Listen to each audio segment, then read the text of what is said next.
I was on mute. Sorry about that. Hi, everyone. Welcome to the third YOUmedia Community of Practice Hangout.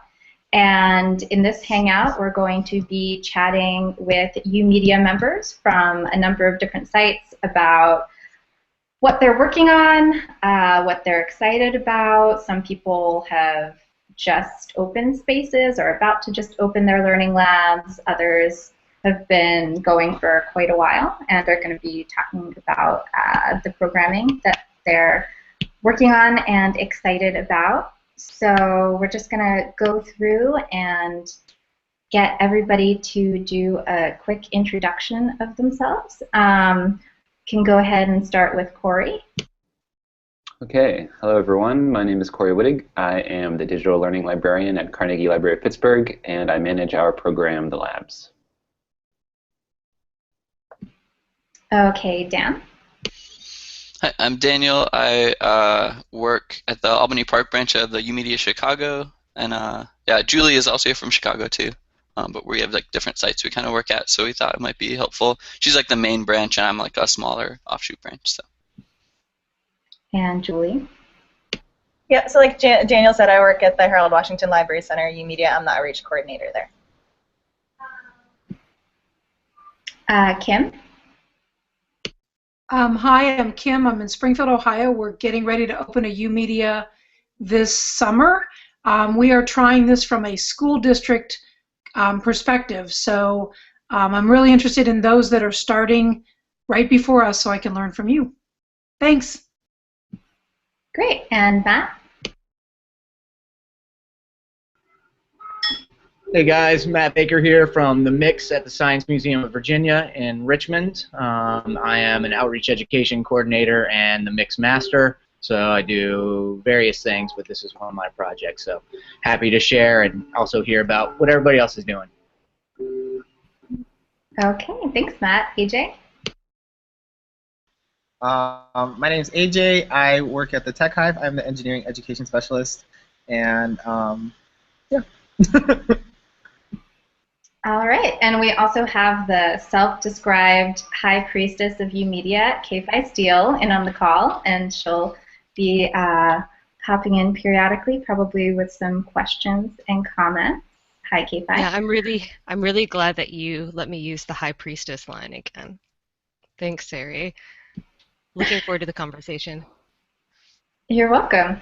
Okay, so as always, from all of you who are watching the Hangout right now, any questions that you have, any things that come up as each of our wonderful participants are talking about their sites and their progress, please send those in to us, and at the end of the Hangout we will address all of those questions that you have. So I guess maybe we can just go in the order that we did our intros. Corey, if you want to start off, and then we can get an update from Chicago after that.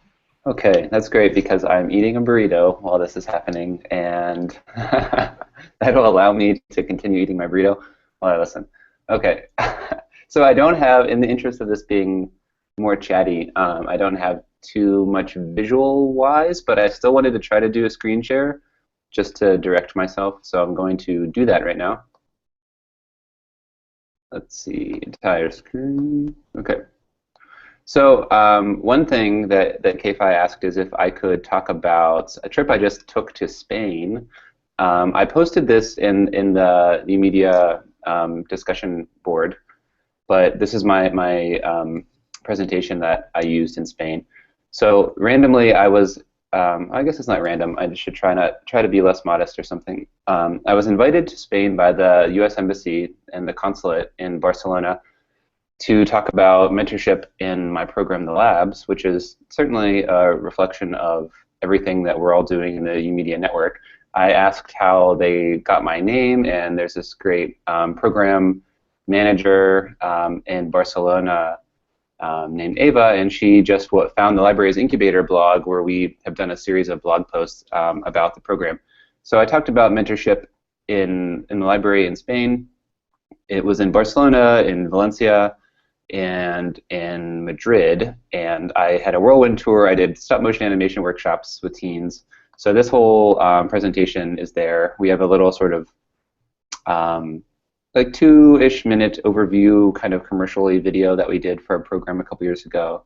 There's lots of stuff reflecting where this has all come from Chicago and Brother Mike and the beginnings at YOUmedia to how we've sort of planned things here to sort of speak to the equity gap in Pittsburgh and beyond, and what is the point of this programming that we do.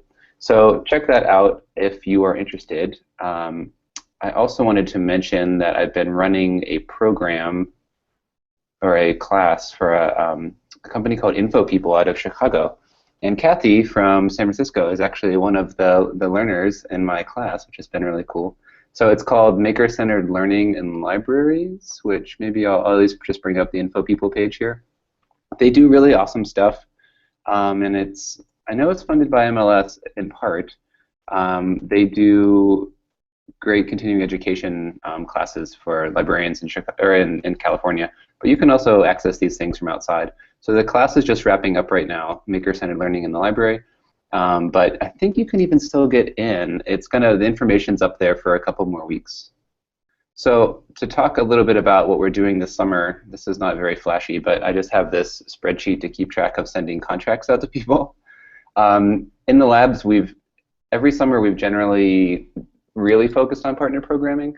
So this summer we want to do the same, but we're in kind of an in-between stage with funding and don't have as much money to give to our partners. So in our workshops, we'll generally have, say, I'm going to stop my screen share because it's not very exciting, but I'm going to look at this myself. In our workshops, we generally have our artist mentors, very much modeled after YOUmedia Chicago, and how that works, and they're creating original programming, and we have our open lab time, and so it's very much in-house that way. But when we can, we try to bring in community partners who are kind of the experts in maybe do things better than us or more regularly than us, or are just a great connection for kids in the program. So this summer we had to be a little creative, and Amalia and Jesse, two of our mentors, found a lot of great folks to offer either free programming or very cheap subsidized programming. So it's really a good mix too, because it's partially just local community people and partially some organizations. So we've got Bike Pittsburgh, who's our big bicycle advocacy group, and they're doing bicycle maintenance and kind of safety classes at all of our 3 weekly locations. We have Saturday Light Brigade, SLB Radio. They've done this great kids radio program here for like 30 years or maybe more, but they also just do really great sort of sound and engineering kind of workshops and things. So they're going to work with us as well. We have a local video game design company called Shell Games, and they're great because it's all about coding and game design, but they're very kind of tuned into the community connection part of that. Really cool thing that just fell into our lap is this group, Land Art Generator. And actually, you know what? I'm going to share my screen for just a second because I have their website up somewhere. So these guys, they're offering us free programming, and it's really great. So look into them. It seems as if they are in other places as well. But that's been a pretty cool thing that we're going to be offering at our branches as well. We have a local comics guy, Juan Fernandez, who's done a series of comics workshops with us. He's going to do some more. And a local seamstress, Julie Stundon, who's going to do some sort of fashion workshops. So all of that is geared toward what we call the Labsy Awards. So this will be the 3rd year. We go to a place called the Center for Creative Reuse. We get trophies for $1. They just have everybody's old cast-off trophies. And we will get lots of bits and bobs and spray paint them and turn it into some crazy trophies that we will award teens $250 first prize, $100 second prize in categories that sort of reflect our programming. So the categories this year, we did a little bit of a tweak. They are fashion, graphic design, music, film, photography, and invention. So we have 6 categories, and we do a big awards ceremony in August. And those prizes go out along with prizes for our Ralph Munn Creative Writing Project contest, which has been around since the 60s, I think. So that's a really well-established thing, and a lot of teachers locally will sort of teach that contest. And they'll have kids write poetry or short or long prose, and now screenplays, which has been kind of cool. And so we get a lot of submissions for that, and there's a sort of whole, built-in audience for it. But now we added the LabZ Awards to it, a couple years back, and we're building up the interest and the knowledge of that. And the idea is just to give kids a way to have a platform to sort of exhibit and show off the work that they're creating, whether it's in the program, using the lab's resources, or outside of the program, and just submitting and maybe finding out about the labs via that connection. So that's it for me. Can I ask a question about the prize payout there? So it's $250 for first, $100 for second, times like 6 categories, and this is just every year you run this? So there's an endowment for that particular contest, the writing contest, and we've been able to sort of parlay some of that into the labs. Previously we used promotions money in a grant that we were under. So yeah, it's pretty steep, but it's been great to be able to offer that level of prize. Before it was less for the LabZ Awards because we didn't have as much money, but we really tried to make it even across the writing contest and the LabZ Awards. The only thing that we'll run into is teens who enter as a group, and we've not really had any issues, but we don't break it. They kind of have to figure out how they're gonna split it up. We try to stay out of that. Sure. But yeah. So. And roughly how many submissions would you say you get? It's been more each year the first 2 years. Last year it was like 80-ish, but we get like hundreds for the writing contest. So we're really trying to amp that up. The main thing this year we're trying to do is just that any other similar like youth survey organization that's creating work like this, where what's coming out of their programming would be relevant, let them know that this is happening. And it's the one time a year that we've really like flyered the town heavily with posters about this.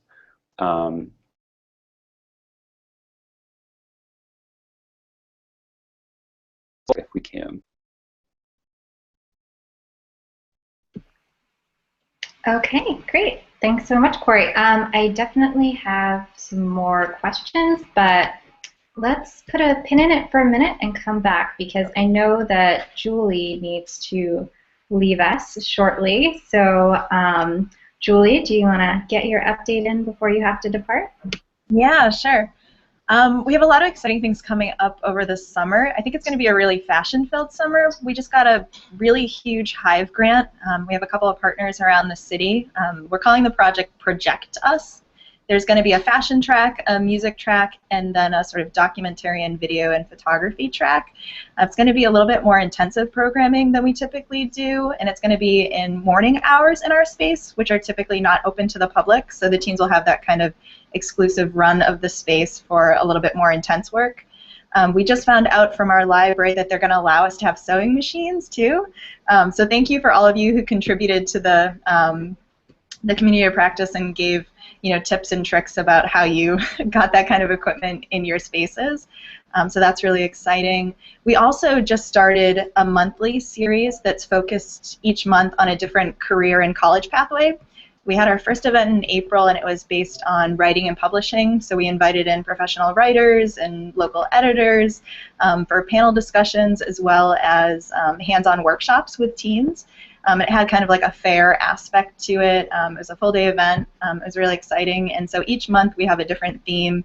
In May it'll be engineering, and then in June it's going to be fashion. So that'll be a really exciting one for a lot of our teens too. Those are our major highlights right now.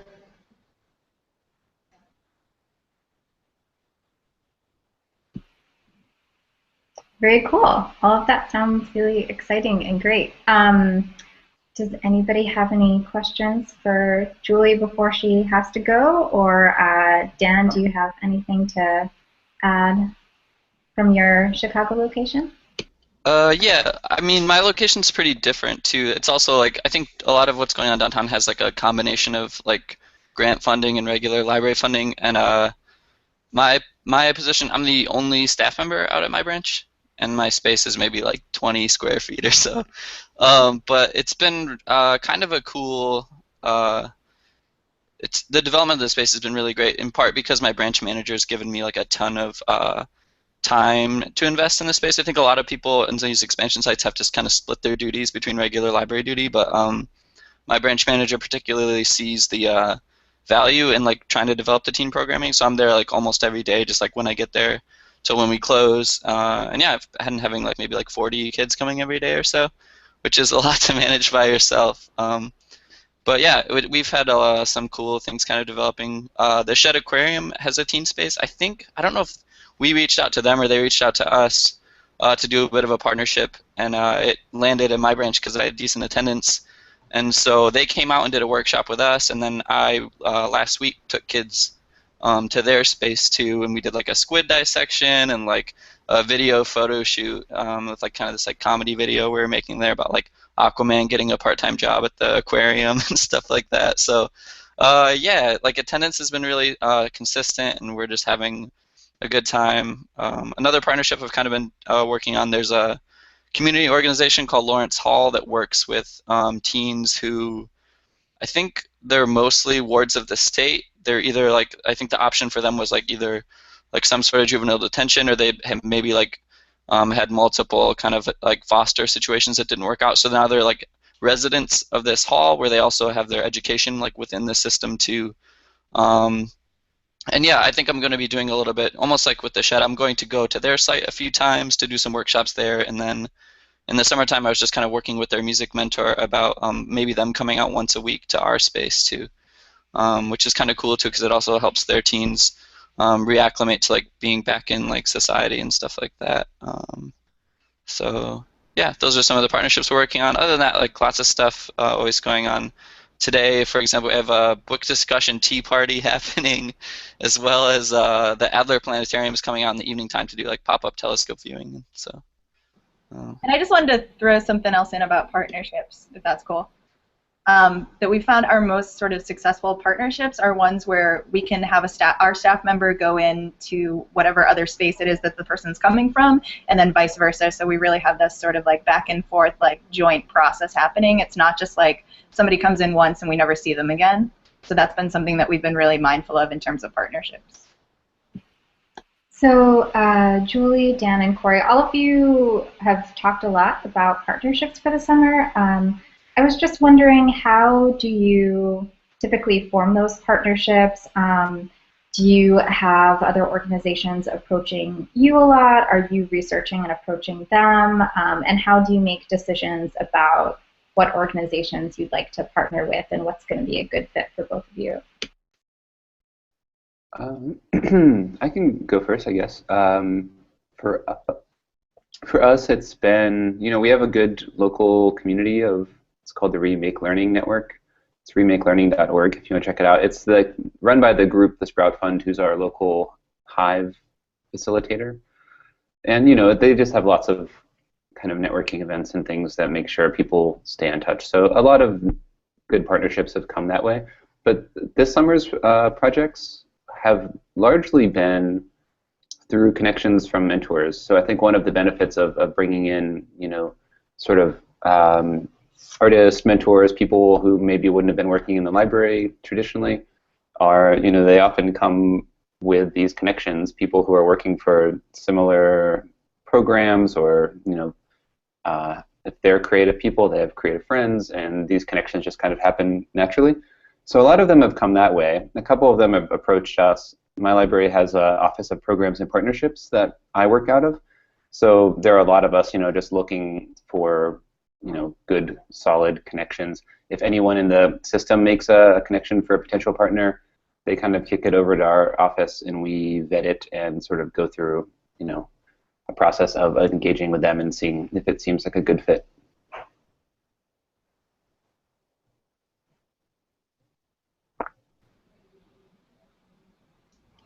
Yeah, I know the partnership I said through Lawrence Hall, I personally just found by like Googling or whatever.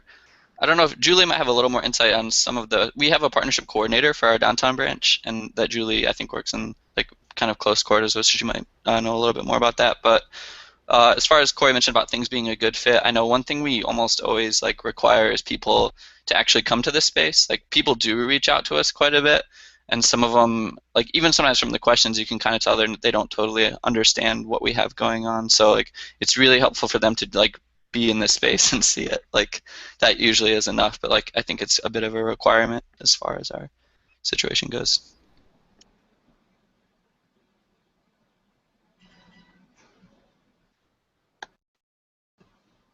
Yeah, I mean, I can talk a little bit about our partnership coordinator, Jen Steele. Some of you may know her. She's been developing a sort of rubric for partnerships and what makes a good partnership that we try to follow whenever someone approaches us with a new partnership. And like Daniel said, that typically involves a physical visit to the space, because a lot of people have they think they know what we do, but when they come and see the space, that sort of shifts their thinking around what projects might actually work in our space.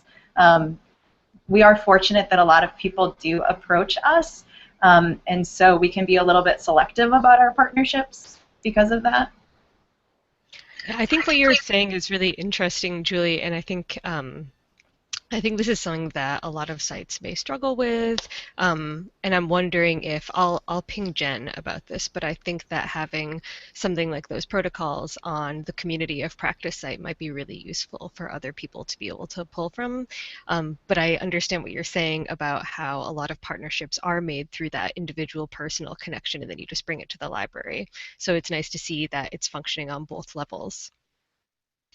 Yeah, would you say it's fair to say, Julie, that like maybe the thing most easily like misunderstood by people is kind of like maybe Hamago and like connected or like interest-driven learning? I think like sometimes it seems to me that like a lot of desired partnerships just like picture us as like another classroom setting, kind of where students are like in desks in front of somebody just kind of talking at them. Maybe I don't know. You want to say more about that or? Yeah, I think that's true. I think sometimes partners approach us because they think we don't have a formalized structure in place for programming. They think we just throw teens in a space and like throw equipment at them and stuff happens. They don't. I think sometimes they focus more on that Hamago piece, like just the hanging out, and they don't realize that we sort of have plans in place and we develop curriculum, and it's a little bit more thoughtful than what they have anticipated sometimes.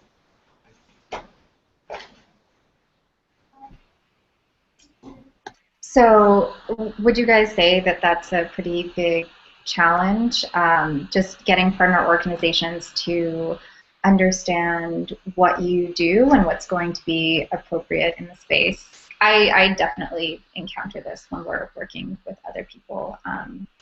It can be a little bit difficult. Even when we have people on site, like it takes them usually at least a few sessions if they're used to a more traditional classroom environment to get a feel for it and understand, you know, what's going to potentially work and what won't work so well.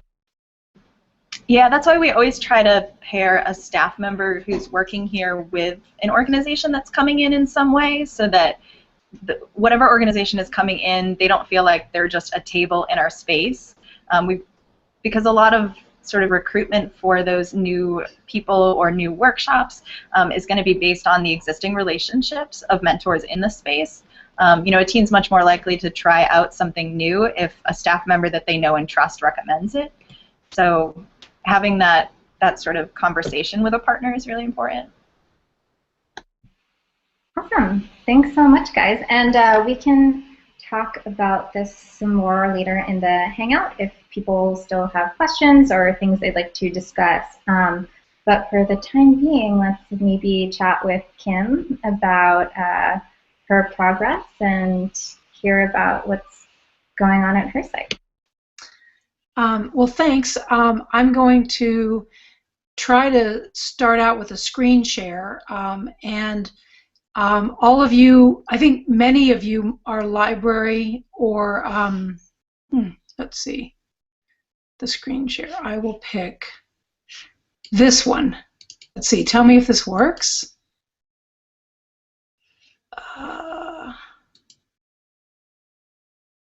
It says I am screen sharing. Am I?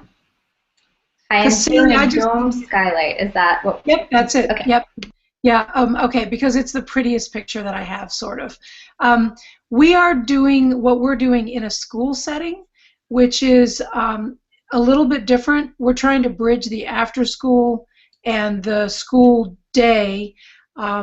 One thing that's nice is that we have a building that we are renovating. It's a 100-year-old building, and this is the dome. We have a 100-year-plus old stained glass dome as the centerpiece of the building, and we've decided to put our YOUmedia space under that. In spite of a lot of other people wanting their offices there, we've decided to give that to the kids. So we're fortunate that we have some school stuff in terms of access to kids, but we're also dealing with the very different types of learning that happen in a student-directed space, and using that as a way to try to transform the way our teachers and our community think about student learning. So I just want to show you a couple other pictures so you know. This was when we put our elevator in. I don't know if you can see the guy down there waving. Are you seeing that? I think the screen share stopped. You have to click it again. Let me see. I'm just going to open to my desktop and see if that works. Do you see my desktop? Daniel, do you see yourself nodding? Yeah, I see the elevator guy and myself. Okay, good. So, we've done a lot of work already. We're opening the beginning of August. We actually do have an elevator there now. This is how things looked yesterday. I took a local group through what's the YOUmedia area, and they're standing in what is going to be the check-in desk area. So, and this is a group locally that does some security at our elementary schools, and they're gung-ho to bring their group to help us with security. That's one thing that's tough, is that we're going to be open at very different spaces or times than our schools usually are. So again, this is looking into our YOUmedia space. This was yesterday. And we have about 5,000 square feet. We do have, let me see if we have a lot of windows. We're actually opening these windows up to all glass. So there'll be a lot of light in here. This is sort of our messing around space, sort of taken from our geeking out space, and the center area is pretty much going to be our hangout space. So I guess, and this is where we're going to lock up stuff that we have to lock up at night. This is also part of our check-in desk. So I think I will probably, I don't know, maybe I'll stop screen sharing. So let's see how that worked. So now I guess maybe you see me, and I still see Daniel. But so I guess my questions are, for those of you that are starting out, first of all, we just went up with social media. The name of our place is Career Connect Ed. And so if you would follow us on Twitter, I think we put CCEDOH because we're in Ohio and there's a lot of Springfields. And one of the things we're doing right now is we're hiring. So if you know people who say, man, you have the best job in the world, and they think they might want to be in Ohio, if you'll send them to us, that would help. But mostly what I want to hear is, we're going to start out with an open house. We're doing our hiring. We're going to be starting out opening up what we're doing to the community. What would you recommend? We have partnership stuff covered really pretty well, similarly to you guys, a lot of the same things. What would you recommend that we make sure we don't forget to do first in our first couple of months? I feel like that's a really big question. Well, I don't have anything to add to not doing anything. Well, first of all, in terms of jobs, you can certainly post that stuff on the Community of Practice site, and I can push it out through the YOUmedia Twitter, the YOUmedia Network Twitter, and other folks can share also. But maybe it would be helpful, and I don't know if you did this already, but to put into context what kind of space you are, because I know you are neither a library nor a museum, and I think a lot of people want to know about like kind of the innovative work you're doing in terms of where you're situated in the Springfield community. Okay, thanks. And part of this, and I see Julie's off the call, but Julie's been very helpful in this process, as has been Tricia in Hartford. We wrote a grant, a state grant, and we wrote it for like $9.8 million to renovate part of this building. It's a really big building. We wanted to try to combine the college and career readiness stuff, so some of the stuff that Julie said that they're doing in Chicago, with a professional development space for teachers so that they could be inspired and try out some of this student-directed work. And we're also co-locating a pretty new 2-year-old STEM school in the building, although it's going to have its own entrance and exit. And so what we're trying to be is a hub of innovative learning to fit in sort of the non-cognitive factor stuff, the skills and dispositions. And at the beginning of this whole project, John Legend, who is a singer and activist and from our hometown, and I were talking. He's the one that actually turned me on to Connie and to the whole YOUmedia stuff. And knowing what we need to do for our kids, and we're urban, we have about 90% free and reduced population. Like when I saw YOUmedia and I saw some of those things, it was like, this is what we want. So we have a student advisory group, and they keep saying, man, I'll be here 8 o'clock in the morning till 8 o'clock at night. We're putting in 2 audio studios, and they want to know, can I stay in there all day? And I'm like, actually, we're not opening at 8 in the morning. You're supposed to go to school. But we're trying to sort of take the whole connected learning thing. Basically, I just don't know how to say no, and we had $11.5 million, and we have to spend it in 1 year.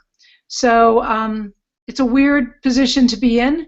Sustainability is going to be a big deal, but we're working on that. But we are trying to bring everything great that you guys have done into a school setting, kind of a school setting. I'm trying to bridge after school and school. Did that make any sense? Yeah. Yeah, that makes a lot of sense. I was going to say, you asked earlier about like the one thing that you would do in the early stages. It sounds like I think when you're doing a lot of planning, sometimes it's easy to start over planning without talking to the teens. So it sounds like you have your advisory board too, which is like totally the right thing to do. But yeah, just make sure once you open too that you're just like continually talking to them those first few weeks. And it kind of, with your staff and everything, it a little bit goes hand in hand if you just talk to them and ask them what they're interested in. Like you're building those relationships, and then you're also kind of just gathering info on like what directions to take your space. So. Do many of you have set up times, and I think that this may have been something that Chicago started to do, is like professional development time for their own staff. Do you meet with your students on a regular basis as like a body? Like at this point, we're asking them to help us set norms and rules and things like that. But then do you just work with them individually as they go, or do you still try to make some of these things formal so that they feel different about the input?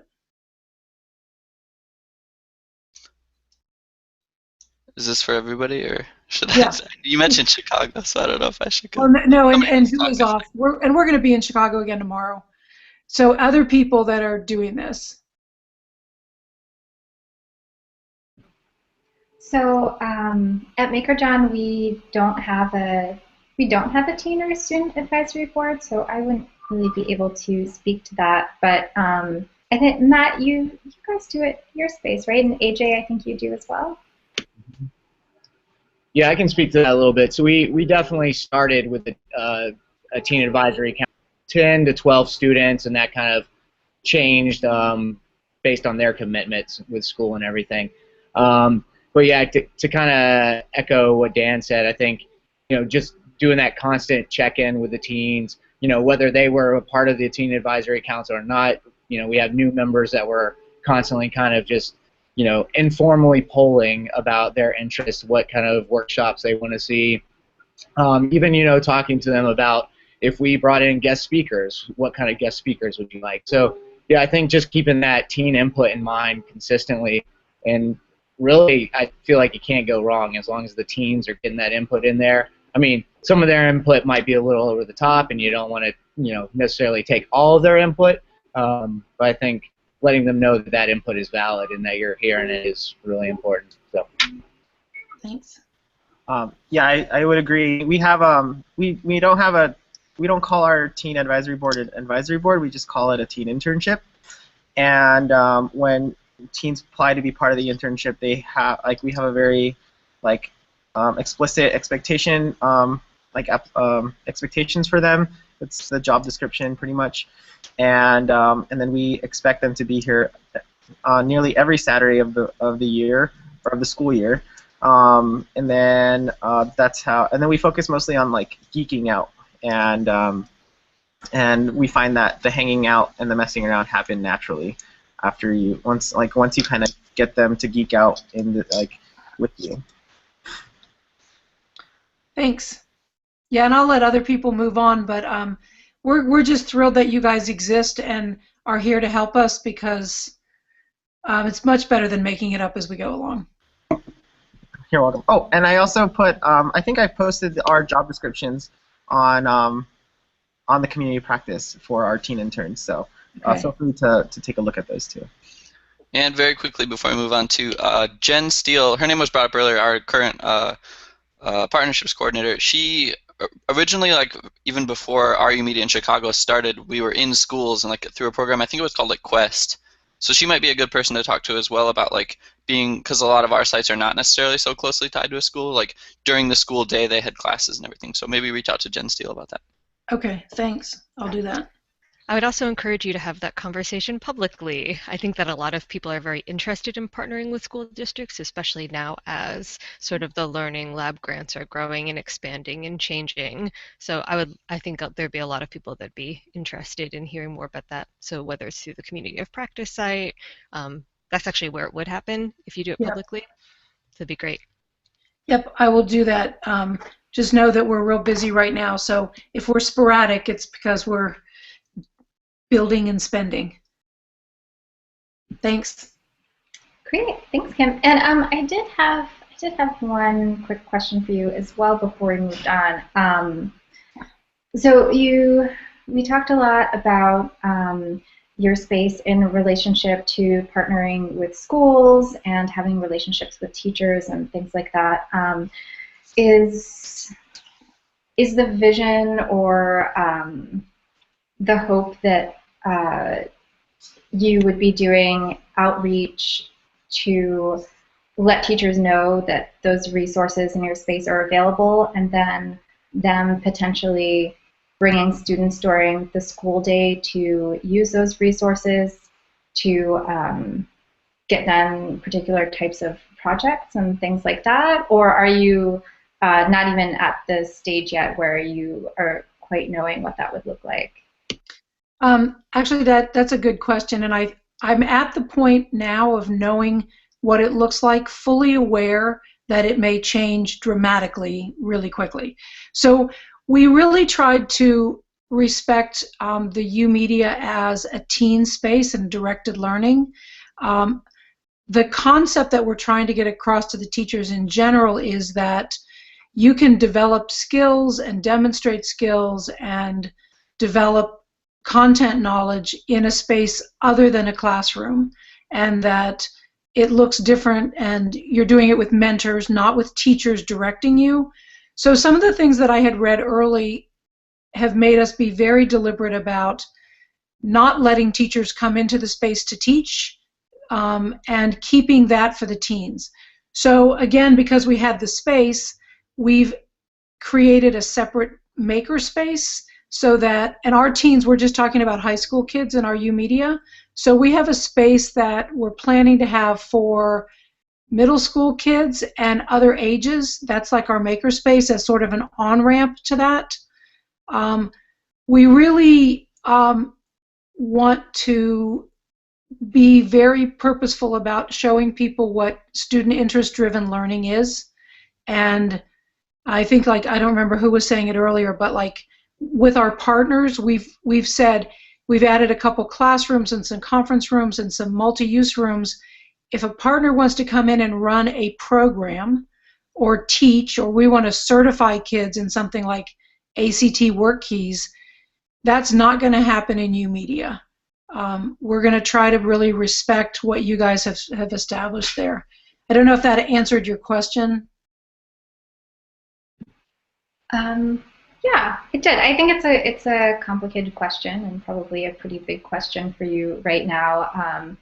But it sounds like you would maybe also be using the space for some professional development for teachers. Oh, actually, not really. Let me clarify that one point, and then we can move on. We have another area that's down the hall that's a professional development suite for teachers.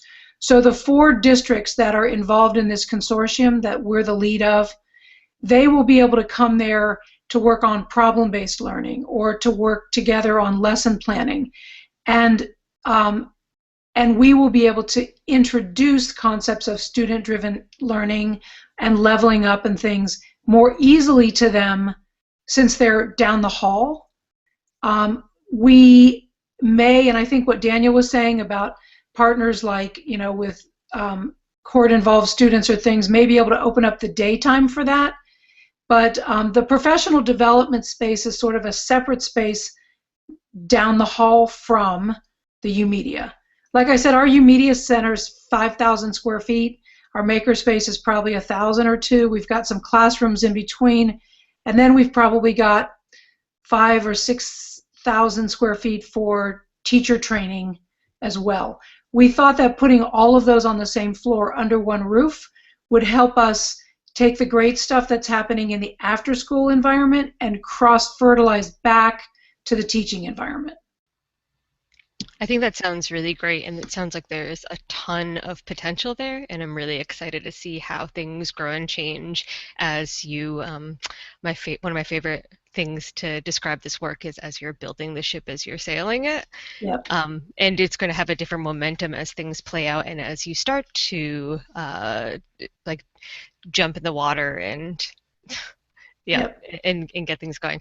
So Yep. I've also noticed that we have about 10 minutes left, and I really want to make sure that Matt and Sari and AJ have can share their cool news, and I actually have a couple of things I wanted to share too. So let's try to maybe go to Matt. Thanks. So I'll just start by kind of building on what Kim's been saying. We're actually looking toward the future, trying to develop the mix as not only a space for teens, but then developing some offshoot programming for teacher professional development or staff here at the museum, their development so that they know how to use the 3D printers or the makey-makeys or Finch robots or whatever. So maybe kind of more of what I think Sari was thinking about when she asked her question, kind of using the space at different times, the same space at different times for different types of programming. So that's kind of on the books. We're definitely going to have, that teen devoted time still, because like Kim was saying, that's definitely the focus. The teens and the student-centered learning is definitely the focus, but we're looking at ways to expand to work with teachers or different partners. Actually, we have a group called Code VA that comes in now on Thursday afternoons when the mix is technically not open to mixed members. So Code VA is doing a lot of fun kind of computer science stuff with them. They're looking at the technical sides and some of the more artistic sides. So that's a good new partner that we're working with, and they're kind of using our space with another kind of younger group, middle schoolers. So we're also trying to expand our programming to middle schoolers as well as the high school age teens. So that's one big thing I'm working on. Summer programming, of course. We're going to do our probably our pilot summer camp this summer at some point, early August. So planning that out and getting the word out to the members. We've received Cube 3D printers from 3D Systems generous grant of cubes, and we've been printing all kinds of stuff, so that's a huge hit right now. It's definitely ramped up participation, I think. So 3D printers are great. We recently did a really fun zombie detection workshop, and really they were using Flora microcontrollers and light sensors to technically map light levels that would then change the LEDs to red if it was low light, yellow if it was kind of medium light, and blue if it was high light. And we would say that those low light areas were the zombie zones that you had to avoid. So if your flora detector with the light sensor went red, then map that on the map as a zombie zone. So obviously zombies don't exist, but they had a really good time kind of using that imaginative scenario and using the conductive thread and learning how to sew these embeddable electronics and all that, and a little bit of Arduino coding as well in there. So yeah, we've been having a lot of fun. And by the way, I'm going to get that zombie detection lesson plan up on the website shortly. Got to just put some final touches on it, but I'll put that up in our resources. And yes, thank you. We put that up on our new site Spotlight, which I was definitely going to forget about, so thanks for the reminder. So the mix is now up as our kind of first site Spotlight. So if you want to check that out on the COP, it's got a few pictures that we took just from the zombie detection workshop, and also a few just random days here in the mix, so you can see our space and some of our teams, a little bit more information kind of about what we've been doing. And I'll just leave it at that so that AJ and Sari can get some time in too. Thanks, guys. Thanks, Matt. AJ, do you want to go ahead and give your update? Yeah, so I'll give my update via screencast. Alrighty, do you see this? Okay, I'm assuming yes. So we have two main projects in the Tech Hive. Again, we're in the Tech Hive studio, which is a design studio at Lawrence Hall Science in Berkeley. Right now, we're building the Lawrence Hall Science booth for Maker Faire 2015, and so this is like the booth right here. This is what the booth is going to look like. Our booth is called Molowhack because we have a giant whack-a-mole exhibit going on, and our high school interns are building a lot of the exhibits that will exist on these tables for the booth, and they kind of look like this. So the visitors will come up to the tables. The visitors will make these little buttons and those little dioramas.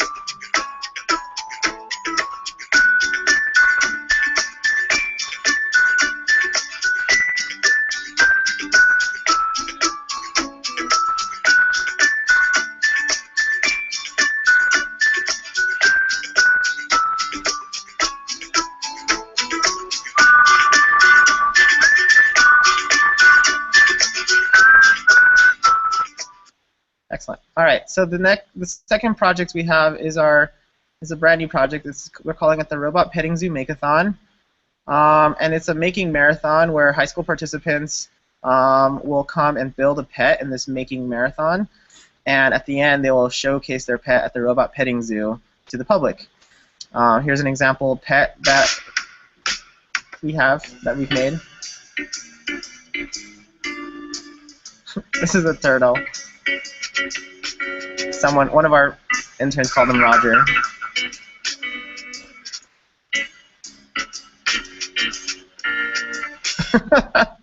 And to fund this, we've launched the Indiegogo campaign. We have 11 days left, and we have quite a ways to go. But I think the fact that we've launched the Indiegogo campaign, and we've already raised some money. It's been a success. So those are our two projects. We have our Makeathon and the booth for Maker Faire.